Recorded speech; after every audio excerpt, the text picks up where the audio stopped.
السلام علیکم ساتھیوں، قرآن کے ترجمے کے آج کے ایپیسوڈ میں آپ سب کا خیر مقدم ہے۔ ساتھیوں، ہم نے پچھلے ایپیسوڈ میں سورہ البقرہ کی آیت نمبر 280 یعنی 280 تک کا ترجمہ بیان کیا تھا۔ آج ہم اس کی آگے آیاتوں کا ترجمہ بیان کرنے جا رہے ہیں، تو میں دیر نہ کرتے ہوئے شروع کرتا ہوں۔ اعوذ باللہ من الشیطان الرجیم، بسم اللہ الرحمن الرحیم۔ سورہ البقرہ آیت نمبر 281 281۔ اے ایمان والو، جب ادھار کا معاملہ کرنے لگو ایک مقرر میعاد تک کے لیے تو اس کو لکھ لیا کرو، اور یہ ضروری ہے کہ تمہارے آپس میں جو کوئی لکھنے والا ہو وہ انصاف کے ساتھ لکھے، اور لکھنے والا لکھنے سے انکار بھی نہ کرے، جیسا کہ اللہ تعالیٰ نے اس کو لکھنا سکھلا دیا۔ ان کو چاہیے کہ لکھ دیا کریں، اور وہ شخص لکھوا دے جس کے ذمے حق واجب ہو، اور اللہ تعالیٰ سے جو کہ اس کا پروردگار ہے ڈرتا رہے، اور اس میں ذرہ برابر بتلانے میں کمی نہ کرے۔ پھر جس شخص کے ذمے حق واجب تھا اگر وہ کم عقل ہو گیا، کمزور بدن والا ہو، کم عقل ہو یا کمزور بدن والا ہو، یا خود لکھنے کی قدرت نہ رکھتا ہو، تو اس کا کارکن ٹھیک ٹھیک طور پر لکھائیں، اور دو شخصوں کو اپنے مردوں میں سے گواہ بھی کر لیا کرو۔ پھر اگر وہ دو گواہ مرد میسر نہ ہوں تو ایک مرد اور دو عورتیں گواہ بنا لیا جائے، ایسے گواہوں میں سے جس کو تم پسند کرتے ہو، تاکہ ان دونوں عورتوں میں سے کوئی ایک بھول بھی جائے تو ان میں کی ایک دوسری کو یاد دلا دے، اور گواہ بھی انکار نہ کیا کرے جب گواہ بننے کے لیے بلایا جایا کرے۔ اور تم اس قرض کے بار بار لکھنے سے اکتایا مت کرو، چاہے وہ معاملہ چھوٹا ہو یا بڑا ہو۔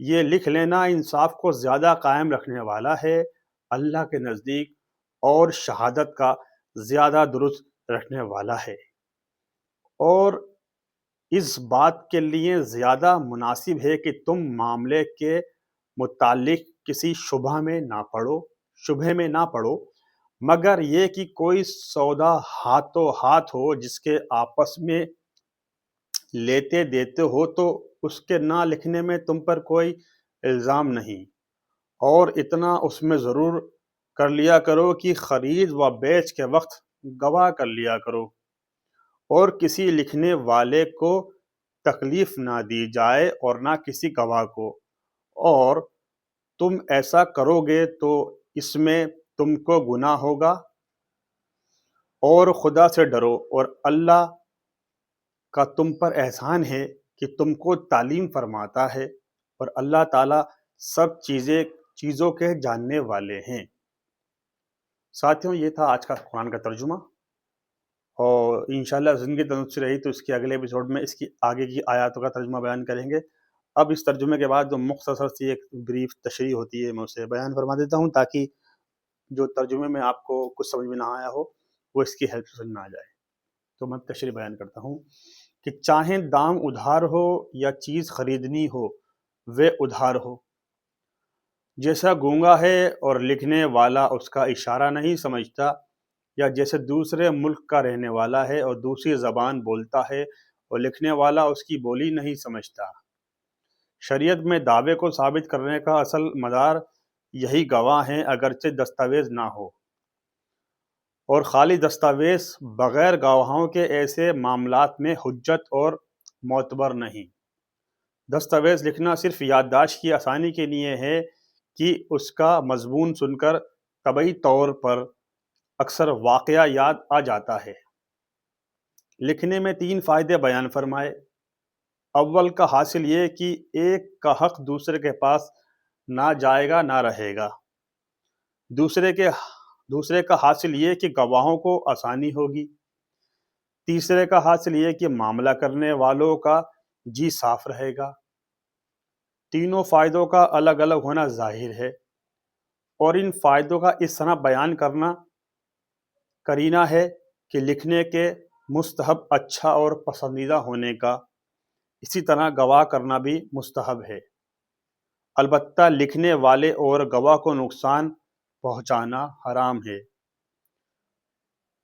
فسقون بکم اس کا کھلا کرینہ ہے، اور جو یہ فرمایا کہ نہ لکھنے میں الزام نہیں تو مراد یہ ہے کہ دنیا کا نقصان نہیں، ورنہ گناہ تو کسی معاملے کو نہ لکھنے میں نہیں ہے۔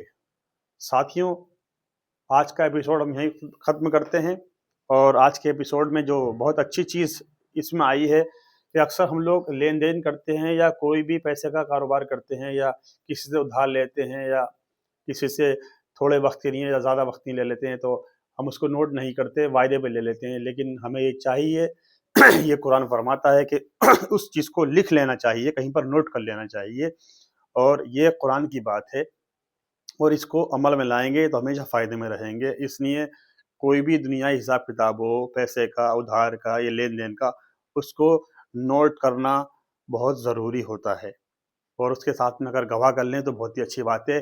اس سے یہ ہوتا ہے کہ بعد میں بات پکی رہتی ہے اور آپس میں لڑائی جھگڑے نہیں ہوتے لین دین لینے کے ٹائم پر۔ اکثر لڑائی جھگڑے اسی وجہ سے ہو جاتے ہیں کہ وہاں پر کوئی گواہ نہیں ہوتا ہے اور کوئی چیز لکھت میں نہیں ہوتی ہے، تو آدمی زبان بھی پلٹ سکتا ہے اور اکثر لوگ پلٹ جاتے ہیں۔ تو اس لیے اس میں اس آیت کا جو ترجمہ ہے اس میں پورے میں یہی بیان فرمایا گیا ہے کہ پیسے کا لین دین ہو یا ادھار کا لین دین ہو یا آپ کا کاروبار کا لین دین ہو یا کچھ بھی لین دین ہو، اس کو آپ کو نوٹ کر لینا چاہیے، لکھنے لینا چاہیے، اور اگر بہت اچھا ہے ساتھ میں اگر گواہ کر لیں تو بہت ہی اچھی بات ہے۔ تو آپ لوگ اسی طرح ان ویڈیو کلپس کو عوام میں پھیلاتے جائیے، ہر انسان تک پہنچاتے جائیے۔ اللہ تعالیٰ کہنے سننے سے زیادہ ہمیں عمل کی توفیق عطا فرمائے، اور اس قرآن کے ترجمے سے ہمیں نصیحت اور ہمیں عقل فہم حاصل فرمائے۔ انشاءاللہ زندگی تندرست رہی تو اگلے ایپیسوڈ میں یہ جو سورہ البقرہ ہے، اس قرآن کی سب سے بڑی سورہ ہے، اور یہ مکمل ہو جائے گی۔ اب کے ایپیسوڈ میں انشاءاللہ اس کو مکمل کر لیا جائے گا، اور پھر اس کے آگے اگلی سورہ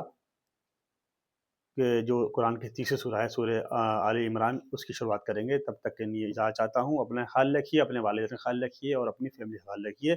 السلام علیکم ورحمۃ اللہ وبرکاتہ۔